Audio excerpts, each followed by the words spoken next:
Okay, yes, we are back. Hi, everybody. It is We nobody are wants. back indeed. Oh How are my you God, doing, beautiful people? another week. Nobody wants to work anymore. Another week where I am still looking for a job and being gaslit into the fact that nobody wants to work anymore. Right. So, um, this week in my job adventures, since we have, I got this interview last week, and I took two interviews, and they said, "Hey, you have to take this Wonderlic test." I think that's what we talked about last week. So I went through their application hmm process, which was pretty painful, and then I took the Wonderlic test, and I got my results. So I thought we would go through that tonight. That would be kind of the first thing that we did. I know you brought a couple of articles about some return to work hmm stuff, Amazon, and then we'll get to the funny stuff afterwards because it's almost like with how do we miss that with boats. We'll get to the funny stuff, and we'll eat our vegetables, and then have some funny dessert. So, um, how's things going at the new place? Is it still like bliss, or are you starting to see the bloom, or how are we doing there? Um, I'm just finally starting to get the hang of it. Everyone's been super awesome still. Uh, I'm already starting to really like my coworkers. Are super funny. It honestly just looks like a really solid company, and I think like I think I've just had such bad experiences. It's like I kinda had it, like, with my wife, sort of, because, like, I've been in, like, kinda toxic, chaotic relationships before, so when I finally met the one, part of me was like, "Okay, where's the catch?" And sometimes it's not a catch, you've just had shit luck, and you've been with shitty companies, and so when you see a good one, you automatically assume there's gotta be some, like, horrible, like skeletons in the closet, and there could be, I don't know, but so far I'm really enjoying it. This is a really stimulating position, and I only hope that because I've been having some internet issues tonight, I only hope that I don't have internet issues tomorrow because I got a fuckload of people I got to get back Yeah, to. that So, that would be knock wood helpful there. for sure. And your wife now, I know she got let go. Is she now looking? Is she how's she doing in her search for stuff? Oh, good news on that front. She got a new job that she's starting on the 7th. So Wow, that's great. we everything fell into place. We've kind of been super lucky. We're in like we just when we think like when we think we're fucked, we figure out a way to we kind of catch a break. So we have caught a break, which is great. So yeah, it looks like it's going to be pretty smooth sailing.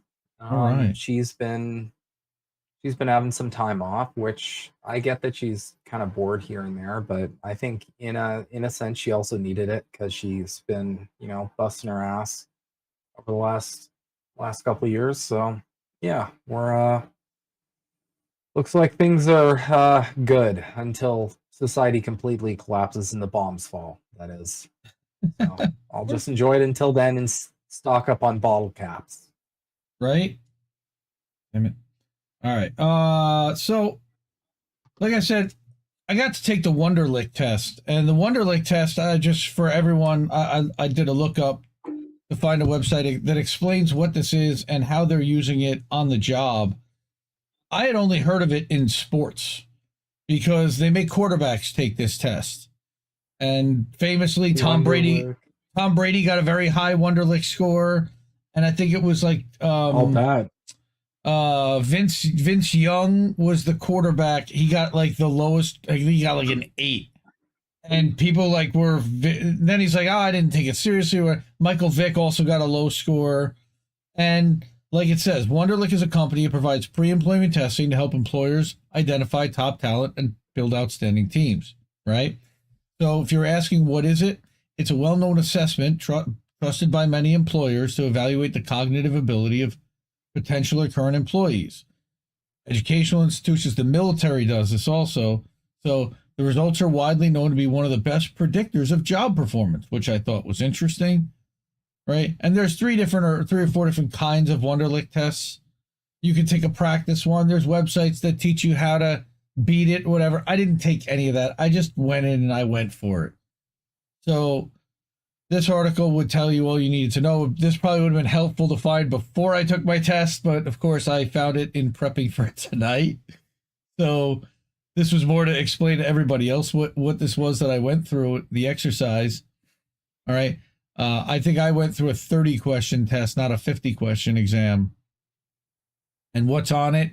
Well, it's not advisable to beat it before the Wonderlic, right? No.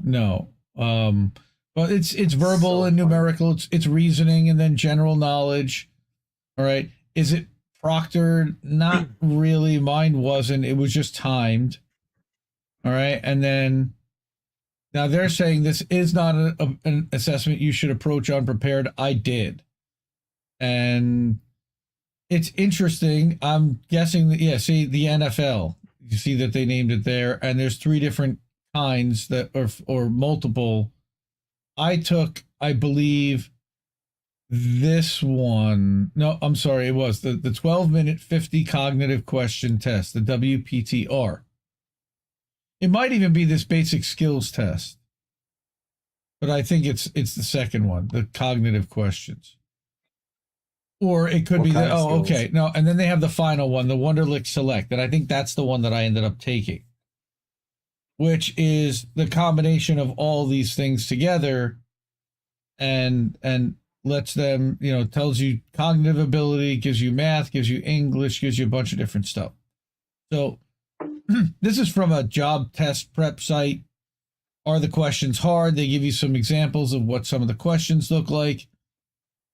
Then here's what the history is. So this really does kind of give you, okay, so here's to learn how to get the highest score, visit our designated page, which includes a free sample test, right? So I took this test, took about a half an hour. I finished all the questions. And so they gave me my assessment, and I screen capped it, and I figured we could go through it a little bit and show what this thing says and what it tells for potential employers about me. So this is saying that my natural tendencies, work drivers, and essential traits have been combined for a comprehensive view. Okay, that I might be more direct when communicating with others. Well, that's for sure. I enjoy selling products or persuading others. Yeah, you can say that. And I hope so. Sure. And that I may be comfortable solving complex problems and learning new info with little guidance on the job. All pretty damn accurate, I have to say. Then they get into some personality traits and like what they anticipate based upon my responses, that I am highly candid, being direct and to the point, right? But then also, here are some of the traits that come with being highly candid. Being willing to make the unpopular but necessary decisions. Yeah, willing to be a dick sometimes, I guess. Yeah, So, driven by... I celebrate it. Well, yes, sure. Some of us definitely do around here. Driven by persuasive work, energetic and talkative, convincing, all words to describe me. Look at that, right on at the top of page 1, independent. Like, kind of nails it there, right? Critical. Yeah, I guess I am. Direct. Sure. All right. Strong problem solver. So I appreciate all those qualities that it caught. Then it started to look at like, where are my skills? And again, they say if you answer these things at a different time and you take this thing at a different time, you may get a totally different set of answers. Now, what they didn't give me that I wanted was, what's the score? What's the number? And they didn't really give me the number anywhere. Oh, yeah. I think I have to ask them, what's the number? It's a 1 to 50 number. It's like, did you pass or did you not? I would guess that based upon this, I'm somewhere in the high 20s, low 30s, if not higher. But I don't know. All right, so no surprise that I'm showing high traits of candid and excitable, right? People say that I definitely need some decaf, but that's not happening. Nor should it. The moderately Decaf's for open-minded, quitters. I thought was pretty interesting. All right. But I like that they give you possible growth opportunities. So based upon your answers and based on these tendencies, people that are like this tend to need to be aware of negative emotions and the impact that they can have on your team. Yep. For sure. You know, that identify opportunities to share positive feedback.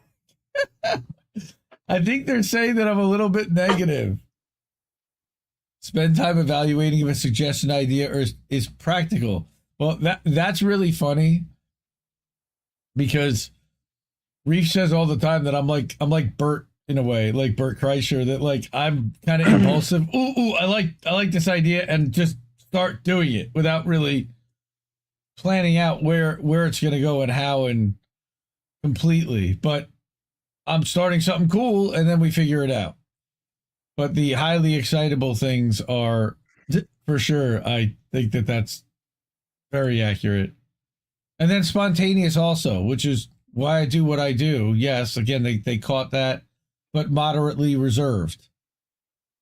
So I am... They could have just said chaotic good.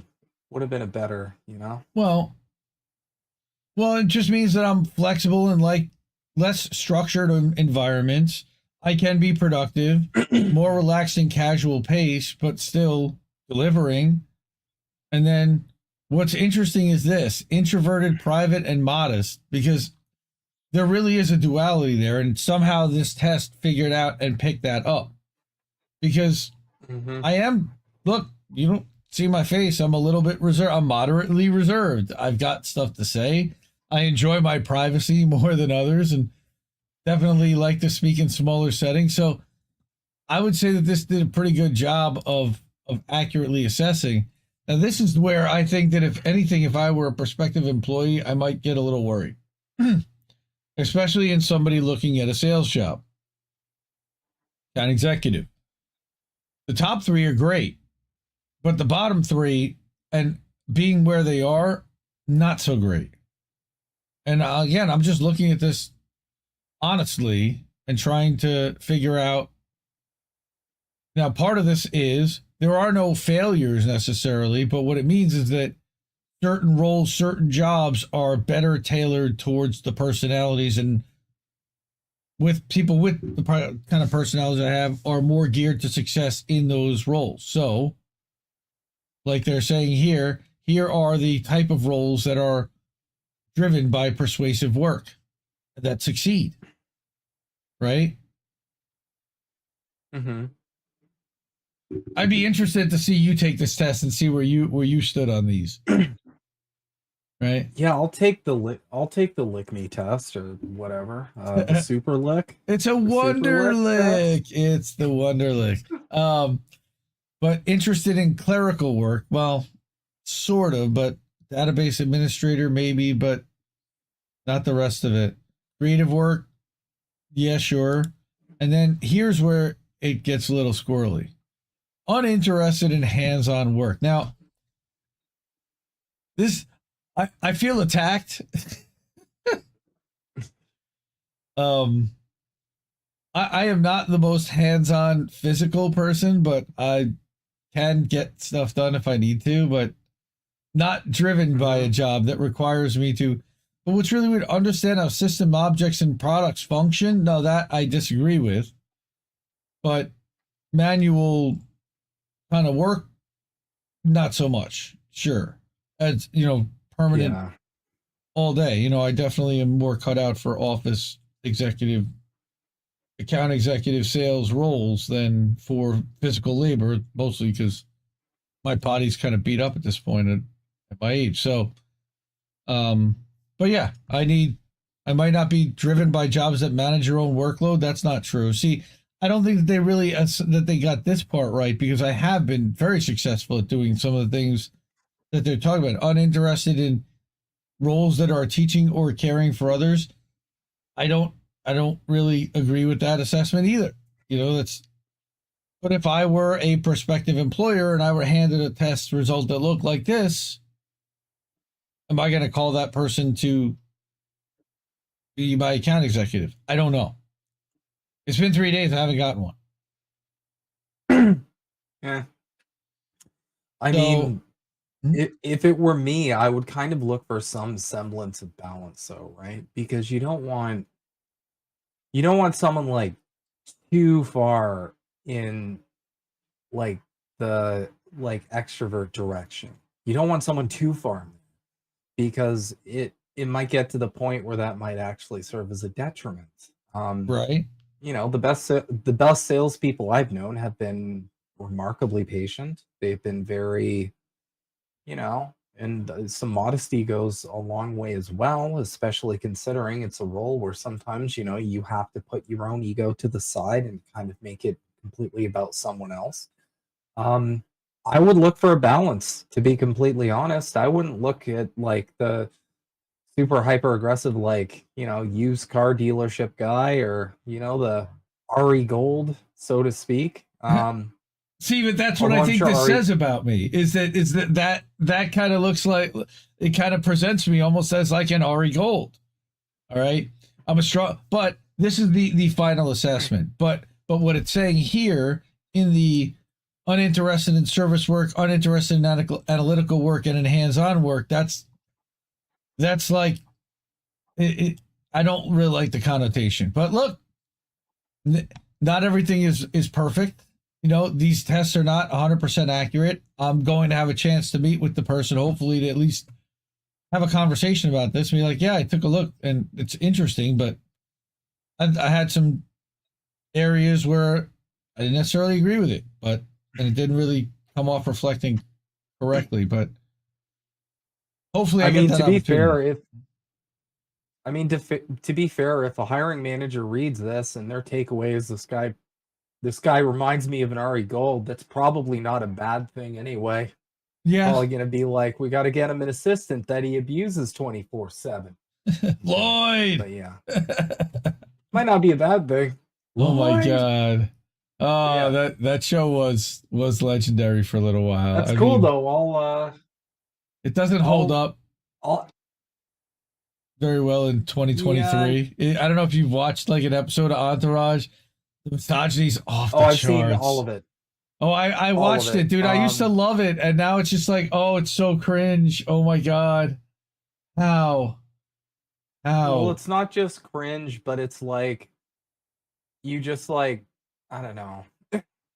It just you know what? Family Guy kind of like painted it the best way. It's Sex in the City for men. Yep. I'm sorry, but it's pretty much it. And it's like for me, it's like for me, I had to like watching it even when I was younger. I had to remove myself from like the capitalistic sort of dream of like, yeah, I want to aspire to be rich and powerful, and that's like all there is to life, just having beautiful women and awesome cars and mansions and shit. And you know, you kind of have to remove yourself from that and kind of just like completely immerse yourself in the you have to treat it the same way as Lord of the Rings, basically. It's like this is a fantasy show. Right. It's Oh, it's totally. another world. It's make believe. But Yes. Oh yeah, yeah. How no. great would it be for this guy who lives in the Hollywood Hills just to have like gorgeous women hang out all day and just go to parties and this thing? And I'm sure that there are people that have that life and that's great for them. But yes, fantasy life, and a lot of people are looking to escape to that stuff. So I guess in my 20s or whenever that thing was running live, and look, that was a huge show, but that's when we were all propagandized and we didn't even realize it. And corporate media was being blasted in our faces, and advertising was a whole lot more subtle, I think. Either that or we were just dumber and to it and not as attuned to all the different tricks and all the different nonsense that they're trying to push inside of it. I think that show actually went one of the furthest in exposing all of that narrative almost unintentionally because it was so over the top Well, ridiculous.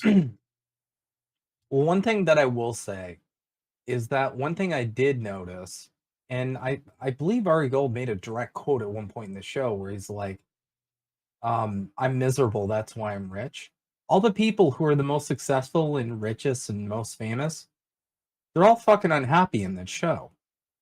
Vince always has problems here and there. Ari Gold's always angry at everything, despite like, having a banging wife and shitloads of money. Like, Did you just nobody binge? seems actually content. Did you just Huh? binge watch this show recently? Like you seem to be very up on the characters and everything, even though it's an old show. I haven't seen it in ages. No, I just watched. First off, I'm a huge fan of Jeremy Piven as an actor. Oh, I think he's same. brilliant. Same. If anybody hasn't seen the movie Smoking Aces, go give that shit a watch, Dude, Based. and as well as what's the one with the turkey with the used cars where he's the traveling Don the used car sales, so the guy who puts on events, and Will Ferrell's in it. Yeah. Oh my God, what's the Goods? I Live hard, completely sell forgot. hard. It's called The Goods. Live hard, Right, sell hard. yeah. Oh my The God. Goods, yeah. All right, that's another classic Piven flick. That's totally underrated and flies under the radar. I love that movie. Yeah, he's a really good actor, but yeah, it's a show that stuck out in my mind just because it was one of those shows that I watched with like my family and my friends, and it's like everybody was like watching it together. So yeah, I remember a fair bit about that show. Also, But yes. I remember it having very good color correction. Office Everything was graded abuse. very well. Yes, he abused the crap out of Lloyd. Why Lloyd put up with it, I have no idea. But Lloyd did get a happy ending, but you also look at that show and see all the shit that's obviously problematic, and we all kind of gave it a pass.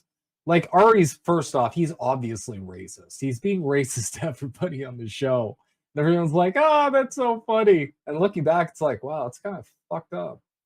It's not Yeah. okay. Well, again, that's what I You said. can't Like, talk about.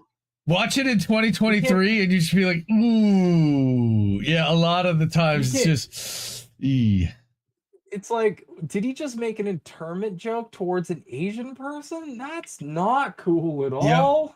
What Yes, he the did. fuck? Oh yeah. It's like the writer just took out every single aggression they ever had on every fucking on every group, a minority group, and yeah, just unleashed on them through Ari Gold. Well, not just that, but they let an actor who went to Second City fucking improvise. Right there, you gotta keep a Second City person on a tight leash, sir. You can't just be like go to town because they'll get lost in that character and they'll never stop yes anding.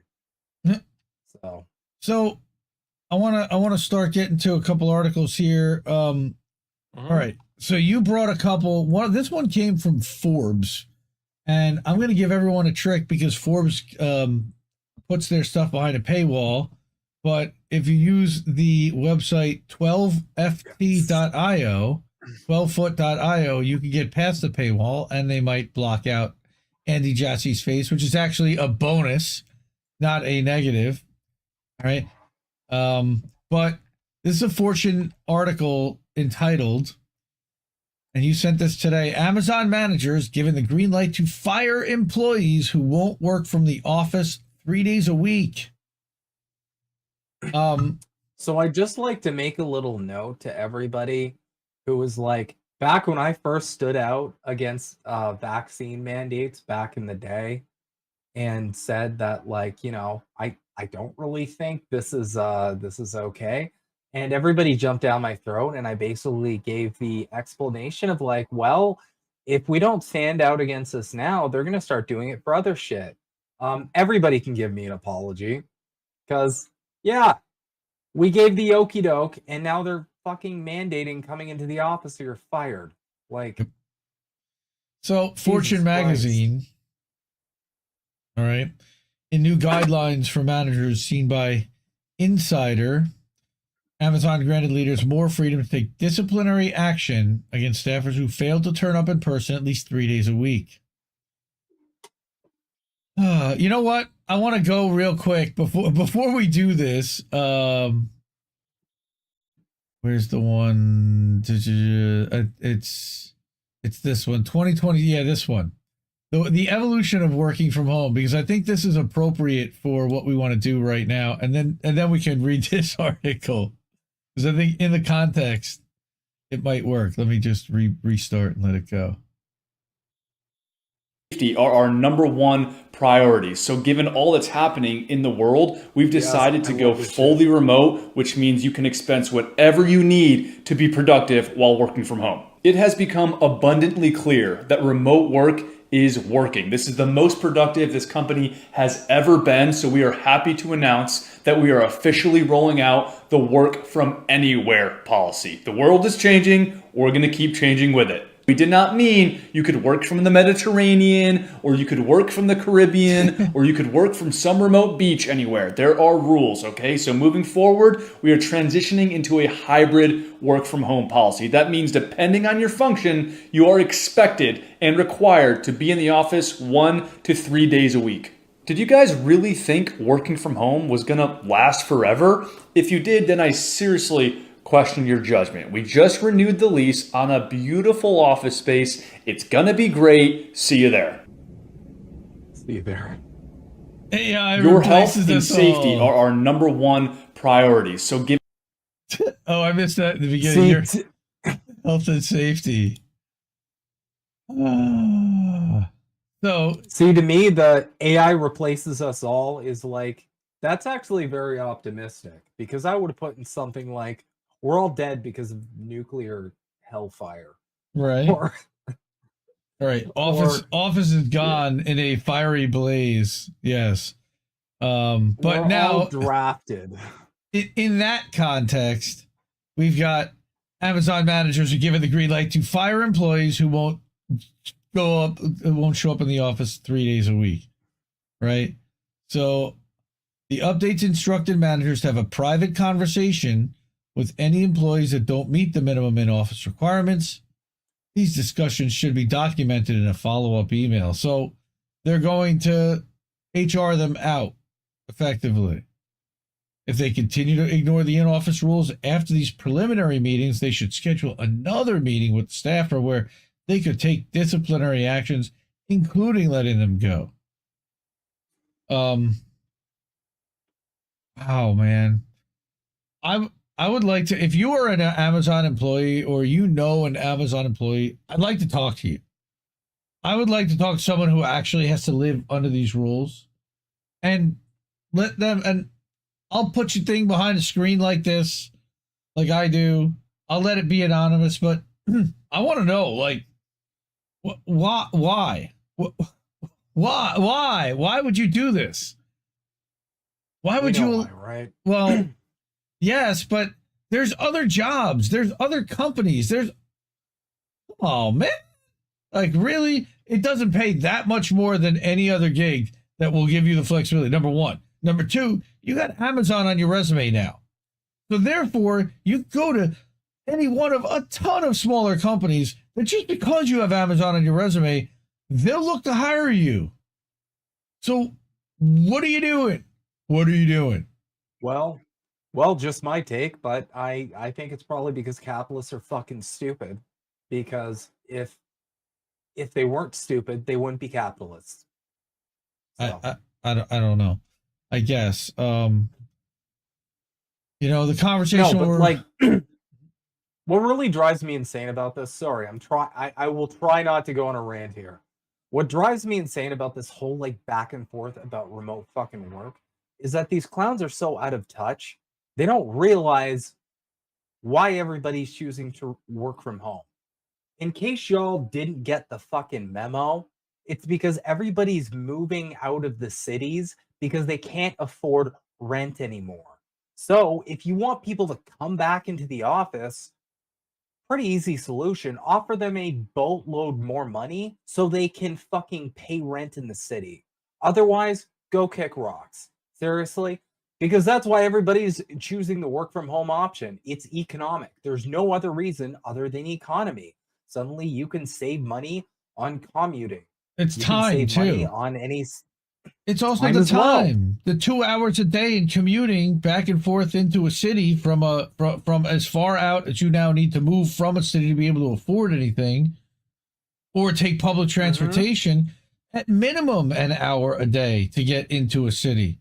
That's if you're even lucky enough to find something in a city and not have to not find something locally, and then you have to have the expense of a car and insurance, maintenance, gas, etc. I mean, it's a lot. It's a lot today, and Yeah. wages are not keeping up with the cost of living, and the administration, they'd rather fund war abroad than deal with this kind of a problem. Like, seriously, okay, if everybody wants like people back in the offices so bad, you're gonna have to start an office in like an area where rent is fucking reasonable. Sorry. That's your solution there. Go open up an office somewhere that it doesn't cost like $3,000 for a 1-bedroom. I don't know where that is. I don't know what city that is. People, honestly, it's like maybe Nashville or Omaha, Nebraska, or Oklahoma City. That's about it now. It's Northern Ontario, baby. I mean, Hoboken. It's more than that. Ask Crab. He's in Jersey. I think Jersey City. We've got people all over the area. Maybe Lucy in the Bronx, if you can find a 1-bedroom, but there's a lot. They're multi-bedroom, multi-purpose stuff, and you might have to room with people. And that's another problem. Like, in addition to it costing a shitload, it's not really easy to find like a place in a city anymore. You're competing with a million other people, and God forbid you're not Captain Moneybags and you don't have a 5 million point credit score. Which I always funny, all those people who complain about China's social credit system, because I'm like, we got one too, and it's all based economically. So maybe don't talk shit. But like you're competing with a million different people, and if they have a better credit score, they're just getting the place and you're not, and that's it. Unless like you've got like A+ RE Gold game and you like charm the pants off like whoever you're dealing with. It's not exactly easy. That's why people tap out of cities, because they're like, well, first off, I'd like to move to a city. I know a lot of people who want to move to the city and they can't even. They literally can't find a place. They're like, okay, anything within my budget range, I'm competing with like an army of people. So, well, I don't know what they're trying to do here. Even last night, it was kind of interesting. Reese sent me a job, and he was just kind of screwing around. He's like, hey, take a look at this company. It seems like you could sell the shit out of this stuff. So he sends me the link to an app for business stuff, and I'm like, oh, that's interesting. And I look in, they have available to, actually, they're looking for a small business account executive. Look at that, huh? Interesting. In the United States, looking to build out a sales team, their first hire in the U.S., international company. Okay, that's interesting. I submit. I go to LinkedIn. The job's been posted for more than a month. There's more than 100 applicants. So, like you're talking about, where you're at the bottom of this massive pile, man, and then turns out 95% of the company, where are they based? Tech company. Where do you think they are? International tech company. Oh, no. Yeah. I was like, bro. Oh, you could have picked any other country in the world, man, right now. But that's the funniest clapback too. That's the funniest clapback I have for all these companies that are suddenly like anti-remote work. I'm like, so wait, it's across the board, right? Like nobody's working remote now? Oh no, you're still planning on having a bunch of employees from countries that you can exploit labor from because the wages are really cheap, right? You're going to still do that, am I right? Well, not only that, but now the tech incubator has moved from Silicon Valley to Tel Aviv, if you have not heard. So that's where this company is based out of primarily. And I was like, yeah, that might not work for me. I don't think that they're going to align to where we're at. But so here, this is interesting that there was a return to office mandate met with pushback, right? 28,000 Amazon workers joined an internal Slack channel called Remote Advocacy. thousands of employees signed a petition and states walk out to protest the RTO push, right? But despite the swath of employees opposing it, the company and its leadership have not backed down from the mandate. Wonder why. I think we've talked about why. Number one, office space. Number two, total control. Okay, those are the only two reasons that they can get away with bringing people in for specific meetings and not requiring them to be in the office for no reason other than because they want them to be there. Right. So what you get is so hilarious. It's ridiculous. Jassy himself suggested in August that the prospects of employees who refused to comply with the rules were dim. Well, look, that's their rules. No, they're not. But okay. Well, no. It's just like fuck you. I'm gonna go get another. Like you said, I have Amazon on my resume now. They're not. Yeah, if you want to stay there, I mean, yes, another job. But the problem is that people are going to want to get that on their resume. I find that they also want to maintain, their HR department wants to maintain their standing as like a top place to work, which they amazingly still do qualify for quite often, even though they totally destroy, the bodies, backs, and morale of their workers for the warehouse and for their drivers. For the most part, they hate the work that they do and have to do it. The office workers, the white collar workers, for the most part, seem to really enjoy the work that they do.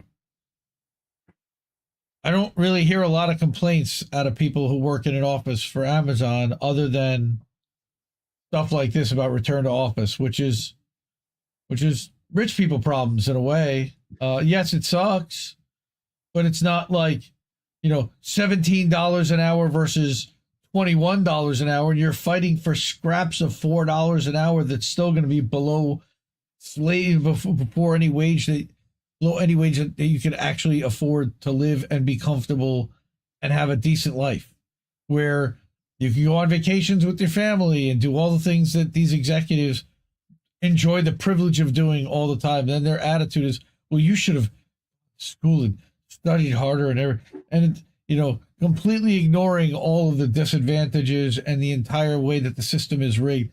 Capitalism, as you like to just basically describe it in one word very easily, sir. Yep. And then this asshole, holy crap. Now, I remember this asshole. If you remember this asshole from 2020, all right, this is the asshole who is a big DNC mega donor who I believe went onto like CNBC and was like, if you guys don't get serious, we're going to stop funding you guys. And basically he was yelling at the Democrats. And they got in line. They listened. So now this asshole, who is head of the world's biggest commercial landlord, and we all know who that is, right? Mm-hmm. That's Blackstone. Steve Schwartzman said staff want to work from home so they can save money. Yes. Right? But he thinks it means that they don't work as hard. Okay, fuck you. Right? Well, pay people better and they will. Right? In remarks first reported by Bloomberg, this douchebag said that employees had kept working from home because they didn't work as hard regardless of what they tell you, and also due to the savings that they make on their daily commute, lunches, and work attire. You mean... Well, no, it's not regardless of what they tell you. It's regardless...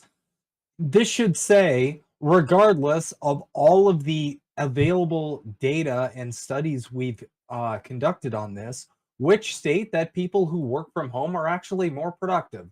Regardless of reality, this should fucking say. Not regardless of what someone tells you. But yes, okay? You did give... You gave people an instant raise in yes, not requiring them to spend their own money on a daily commute to get to your fucking office, to spend extra money to have to go to a restaurant or to go to a store to buy lunch rather than making it at home, and to spend extra money on suiting up rather than wearing something casual, work casual from home that they already have.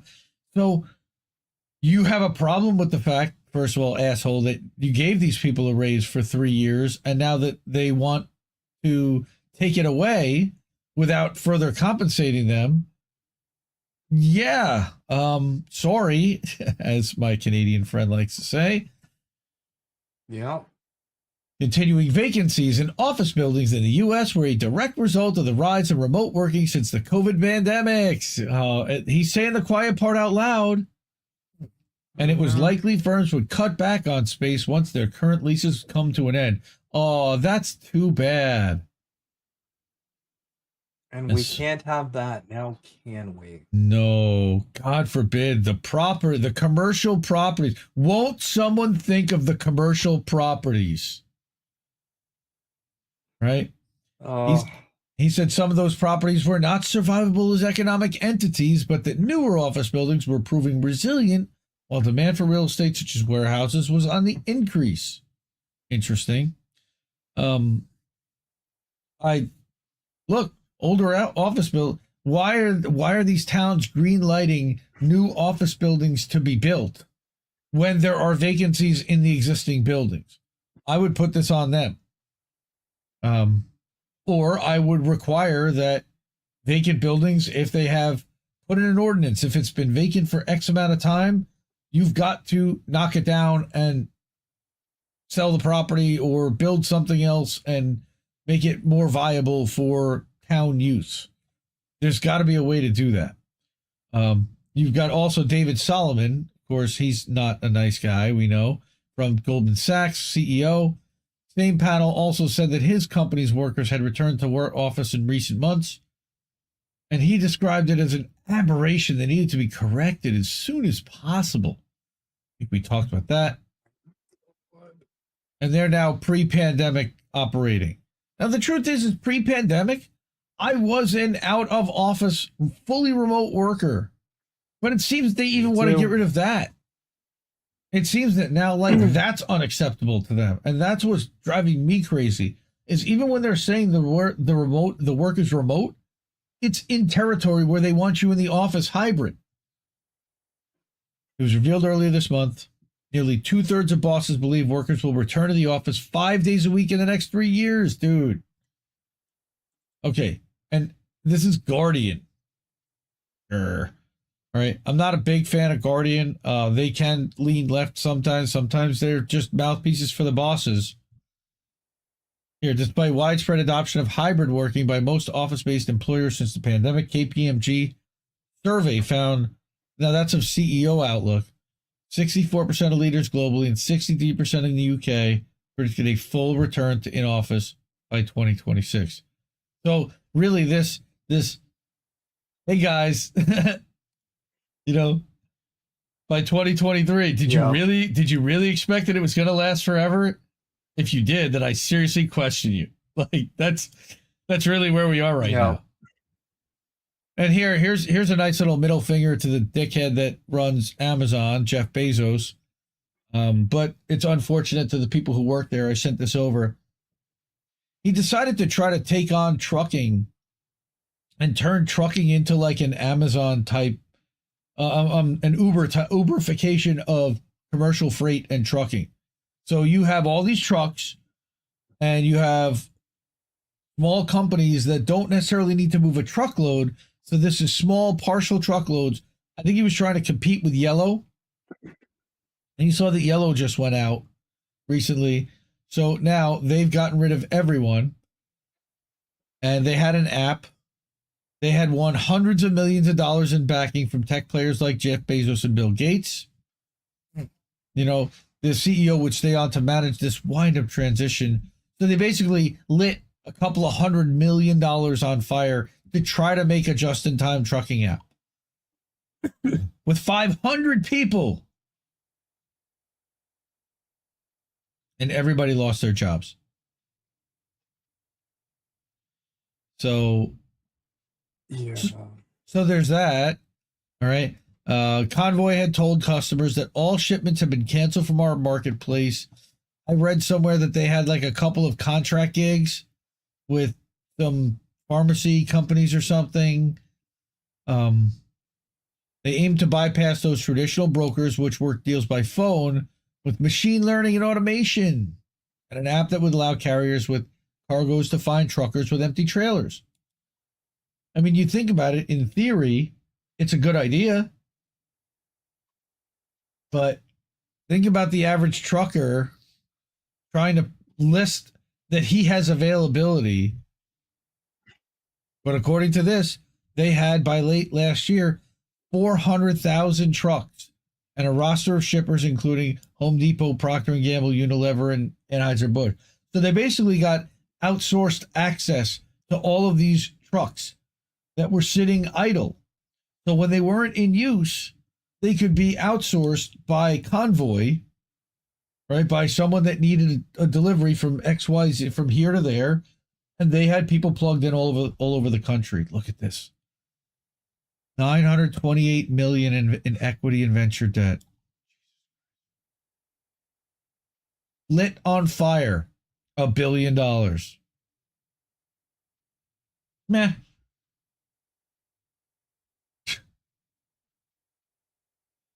Like, there are no repercussions for this. Wow, look at this. By April 22, the head count was up to 1,300. Jesus fucking Christ. And then they were back down to 500 already. Because they kept hemorrhaging out business. And then they were just like, you know what? Shut her down. Now, what happens to all the assets? What happens to all this stuff? I mean, $928 million in equity. Jesus Christ. And venture debt. Well, venture debt is not necessarily cash, but that's a lot of cheese. That's so sorry for the people that worked at Convoy, and it sucks. Sorry. I don't know what the answer is to shipping. It's not 15-minute cities. It's not coal-fired trains. And a lot of the heavy equipment that moves a lot of the stuff that goes around the country, I mean, needs to be moved by a truck. I mean, our country works and runs by trucks, which is why literally 2 summers ago, I'll have to dig up the clip somewhere, in one of my very first live stream conversations with anyone that wasn't like an interview to talk about an event that I was promoting or involved with, I talked about a national trucker strike, and that if you shut down the trucks in very short time, if every trucker in this country decided to shut her down, like what happened in Canada, wow, you would see shit change. You would see shit change real fast. And man, hey, listen, people can talk shit about the trucker convoy all day long, but I'll just say this. Pinpoint, go back, look at the timeline. Look at when the trucker convoy happened, and look at when the mandates across Canada just fucking vanished. Pretty quick. It happened pretty quickly. I think it was like a month, and it just all went away. Yeah, how about that? Well, that plus the fact that they realized how safe and effective, and my heart swells with pride when I think about the effectiveness of this medication. But there's a little bit more to this article that they saw what was happening, that Flexport announced that they were laying off 20% of their workforce, including 165 employees. You know, shipping right now, cargo shipping is really, really rough, having a rough time. You had an influx of cash and companies into the market, and now you've got a bunch of those aren't panning out. Right? Many weren't yet profitable, still dependent on outside financing, but investors began to pull back from a cooling tech sector, now becoming doubly wary of freight ventures. Yeah. So freight is being hit especially hard when it comes to tech and SaaS, because it never proved out as a profitable model to begin with, and they were taking a flyer. And now with the economy in the shitter, They're not taking flyers like they used to. They're not funding stuff like they were. There was money for every Series A that you had a decent pitch to throw out at these investors, apparently. I don't. That's not, look, man, it makes me wish I had thrown INN out there because we probably could have gotten $50 million to fund INN on a flyer from one of these morons that doesn't know what the hell they're doing. Ah, yeah, an independent news network that challenges the, yeah. We're back. Okay. I thought we were touch and go for a second. That was a hiccup. Okay. That was a hiccup for sure. But in the height of the tech boom, startups just could secure millions in funding in mere days. With increased market volatility, we've seen a broader shift in the venture capital landscape as investors become more cautious. No startup, not even the rocket ships of logistics technology, will be immune to these trends. Yep. So, industry insiders say that without additional funding and lacking the cash reserves, Convoy's options were limited. Yeah. So despite your excellent work and the painful and sweeping cost cuts you've had to endure, it was still not enough to get. Yeah, I guarantee you this guy got some kind of a crazy golden parachute, or his pay while he was running this thing into the ground was substantially high as a former executive for Amazon. He wasn't running on no pay. Safe bet. Real safe bet. You know? So that's Convoy. That's Amazon. Oh, I wanted to show one other thing that I found related to Amazon. This was not a onion story. I'm gonna leave that. I'm gonna leave that there again, so that all of y'all can read that closely. And I'm gonna read that out loud. Amazon let bottles of its driver's urine be sold as an energy drink called Release, a new documentary alleges. What? That's okay. I'm sorry, y'all. That's like we've crossed firmly into Cyberpunk 2020, 2077 territories now. What? Again, this showed up on my phone. I had to screen cap the alert. That's that's either my face or my kid's face blurred out behind that there. But I could not believe that one. Wait, what? We're hitting capitalism levels that shouldn't even be possible. All right. Holy fuck. Pearl Jam, now they're an Amazon company, so there is a song called Release. Oh, hey. Yes, release me. I can totally see that being the theme song of like the commercial for Release. Oh God, it's so gross. Sorry. All right, so just why any of this? Why? Is this happening? I don't know. I don't know. I wish I did. All right, so we got to the funny part of the show, and we find funny stuff throughout the week on mostly Instagram, but also elsewhere. And I like this one, which was, what do you choose? This is me every week. Right? It's Who Wants to Be a Millionaire. What do you think about that, Dave? Yep.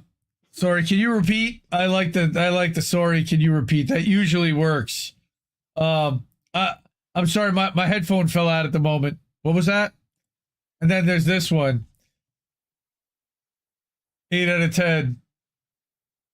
Yep. Yeah, sorry, I was multitasking. Can you repeat? Always works for Zoom calls. Right? There's all kinds of advice and funny stuff in here. My movie's here. Could you rephrase that? Sorry, I was catching a Pikachu. What's up? I'd like to phone a friend. There you go. That's the one. I'd like to phone a friend. So honestly, that's... I always just own it. I'm like, sorry, I squirreled. What? Right? That was squirrel. And then we had, you sent this over. Boss saying if I quit now, I'll miss out on the 50-cent raise, and me saying that the new job is paying almost double and has cheaper and better Health insurance, yeah. Which is, I can't believe I found that meme because that fucking happened. All of it, Like, all of that literally. meme is my life. Like all the things, right? So then we have, now you said this to me and originally I was like, wait, it's 2,500. I was confused and sleepy when I first saw this. And then I'm like, wait, yeah, this is exactly right. You thought it was monthly? I don't know. 2,500? I don't know what the hell I missed the first number and I thought that, I don't know what I thought, but I'm getting a little fed up with people who make 2,500 an hour, trying to convince people who make 25 an hour that the people who make 15 an hour make too much. Yeah. Yep. So that's essentially, the team leads, the middle manager people, and the talking heads on the news. 2,500 an hour are the CEOs and executives. Even the team leads don't make 2,500 an hour. They make 2,500 a week. But 2,500 an hour are the top 1%ers that are telling people to make 25 an hour. Yeah, and I was like, well, wait, like, yeah, those are the talking heads. They're just gaslighting everyone. Yeah. So solidarity season, everyone. I wish everybody a pleasant general strike. All right, and then you sent this one over. I love this one. When people are quitting left and right, and your boss says, "Hope you're not planning to quit too." Let's refresh.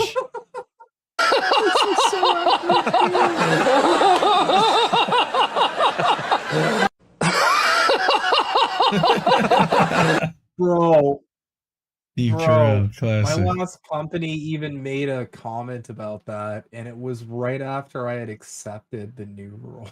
Oh, hope you're not quitting too. It was just like, fuck. Love it. Oh, and then I'm gonna trigger Jesse Jet right now. Selling my soul, working all day, overtime hours. The boss says I can't slam lunch beers so I can sit out here and say waste my life away. To everyone in the office. I've been selling my soul, working all day, come on, overtime hours for bullshit pay. So I can sit out here and waste my life away. Oh, come on, dude. All right, enough, Oliver, Chris, whatever your fucking name is. All right, and then I figured we'd wrap on this bad boy, and I love Gary Busey. How do you not love Busey in The Office? Come on. Let's talk about your Cable Ace Award. Let's talk about buttered sausage. Talk about buttered sausage, where it comes from, what it does, why is it doing what it's doing. Get it out of my face. What about buttered sausage? That's not your jam. It's not your thing. You don't like it? It's not my jam. I don't buy jam. I buy honey, and I kiss it on the lips. Let's talk about your cable. Fucking Busey, man. Derailed every time. Oh, I love that man. Oh, it's so good. I love Gary Busey too. Dude. Oh my god, he's the greatest. Buttered sausage. My favorite. Dude, my favorite quote was he went to Sweden. He went to Sweden and he tried blood pudding. Which is a standard. It's a standard in Scandinavia, right? You know, we cook with a lot of blood actually. Anyway, and he said, and by the way, to all you Swedes watching this, you're vampires with day passes. And I fucking lost my shit for 10 minutes just because I was like, vampires with day passes? What? Dude, that guy, man. That guy. I'll just say that I want guy. to be Gary Busey when I grow up. Yeah, I want to hang with Gary Busey, but he's so weird. Like you just never know what's gonna happen with that dude. He's like a pit bull. You never know if he's gonna be like really cool and fun or if he's gonna bite your throat out. All right, so for the rest of this week, earlier tonight, because this is Thursday night at 10:30. Earlier today was Angel in the Afternoon because he's at his girlfriend's tomorrow, I guess, and he's hanging out with his lady for the weekend. It's a lady. And also tomorrow afternoon there will be no Tara show. I just found that out today. But there will be a boat smashing in other boats, and we're only going to push that out to Rockfin and Rumble, I think, tomorrow night, because we got some content strikes. Right now, we're live on Indie Left's channel. We're live on INN for all the other platforms, but on YouTube, we got a content strike because they think that we are the baddies, and we promote violent criminal organizations, which we do not. We do not endorse violent criminal organizations. And then Saturday, we're going to take the day off and we're going to watch some fights. And Sunday, we're very excited. We're very excited. Sunday is it's How Do We Miss That?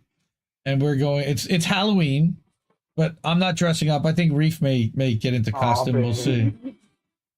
Oh, happy. I think I forgot to mention it's my birthday. Oh, yay! Happy birthday, Himbo! Yay! Okay, it's a lady. All right, we're going to have to edit this out. I'm 38. Fuck. Nice. Happy birthday, dude. All right, you're cut off from... We can do a wrap-up in a minute. She's cut off from the neck up, by the way. So, like, you're still a non.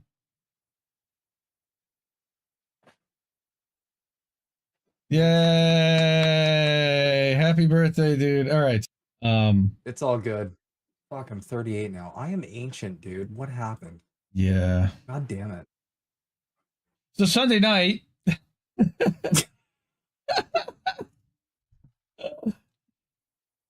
He's being fed. He's being fed. Research is my favorite. Nice. That's a lady. She's the best. Tell her I said she's the best. Sunday night, Indie Media Awards. Sunday night. We are going to unveil the 2023 list of the honorees. I've been hard at work making trailers and doing a bunch of other stuff to set up for that.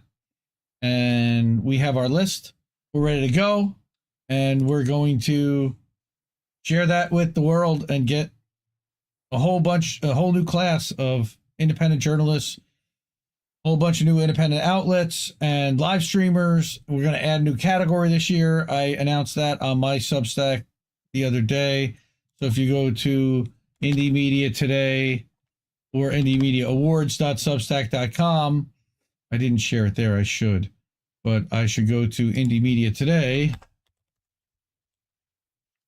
.substack.com, but not to publish the posts. Come on, don't go there. No, go here. All right, and you'll be able to see this right there. Indie Media Awards arrives on Substack. So we teased it last week that there's now a Substack site for it. This is also the trailer, or this is the...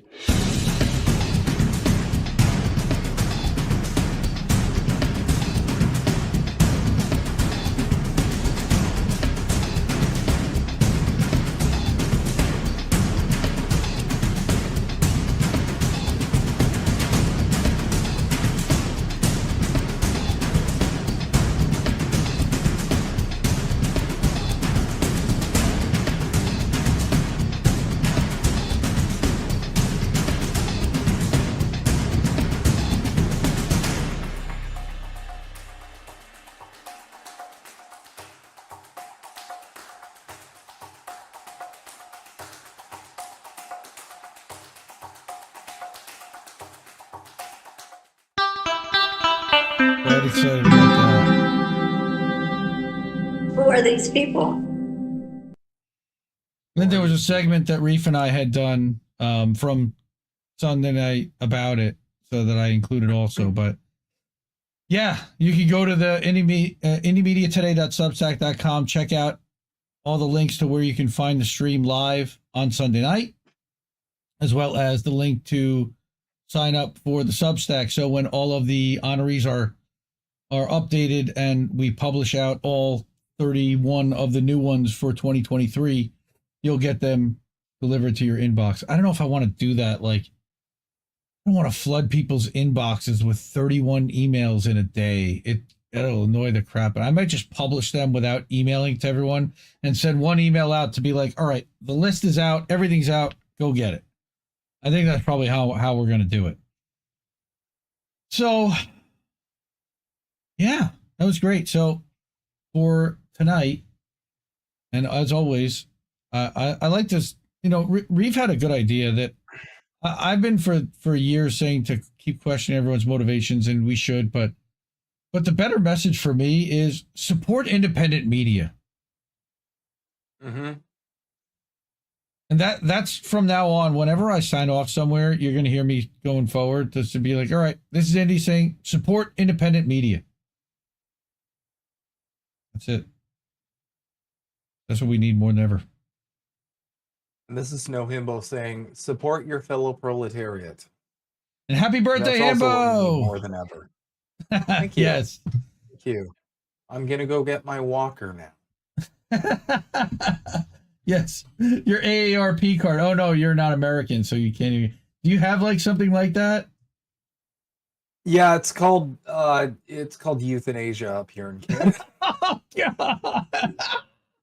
That's made. That's made. Come on. Made in Canada. Oh, fuck. There we go. I love it up here. It's great. And on that note, happy birthday, bro. All right. Night, everybody. Indie News Network, collaborative family of independent content creators. Co-hosted normally by me, Indy. I'm founder and editor of Indie Left News and Indie Media Today. I got Reef Breland sitting next to me. At Kennedy News. Is Andrew Rivera on The Handsome Cynic? It's Politics and Survival. My name is Jesse Jett. It's American Tradition. What's up, Space Monkeys? Welcome to Political Fight Club. I'm Robert Durden. I mostly make art for INN. Big Man Crab Joe. Keep up those great videos. Hey guys, it's Yeti coming at you. Hello, my name is Lucy from Blue Moon Red Wine. This is Chris Legion.